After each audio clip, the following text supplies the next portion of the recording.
বিদ্যুৎ বন্ধ করে এখানে ককটেল ফুটিয়ে এনসিপি পদযাত্রাকে ঠেকাতে চেয়েছিল। আমরা বলবো স্পষ্টভাবে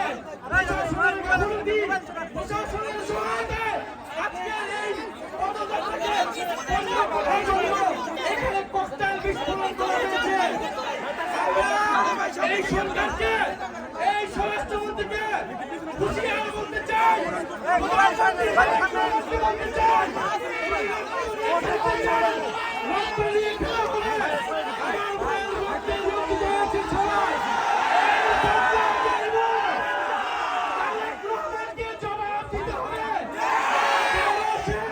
নিরাপত্তা নিশ্চিত করতে পারে নাই,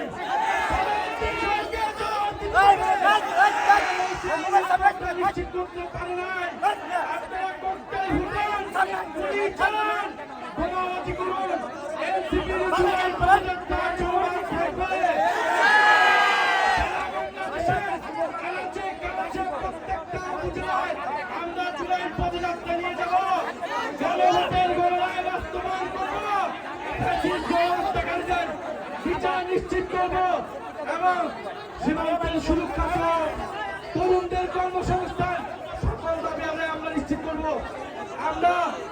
আমরা হুঁশিয়ারি দিতে চাই, এই সবার যারা দায়িত্বরত হয়েছে, পুলিশ প্রশাসন, ডিসি, কেন বিদ্যুৎ অফ হয়ে গেল, কিভাবে ককটেল বিস্ফোরণ হলো, এইখানকার যে এমপি সে কি করে, সে কি নিরাপত্তা নিশ্চিত করেছে এলাকাবাসী,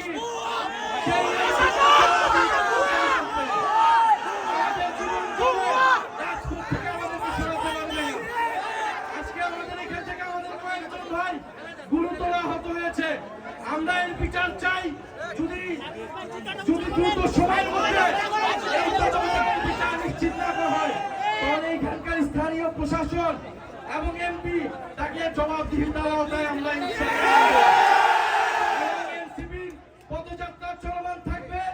যত ভয়, ভীতি, বোমাবাজি ককটেল সবকিছুকে উপেক্ষা করে আমাদের পদযাত্রা চলমান থাকবে এবং স্পষ্ট আজকের এই ককটেল বিস্ফোরণ, বোমা বিস্ফোরণ প্রশাসনের সহায়তায় হয়েছে।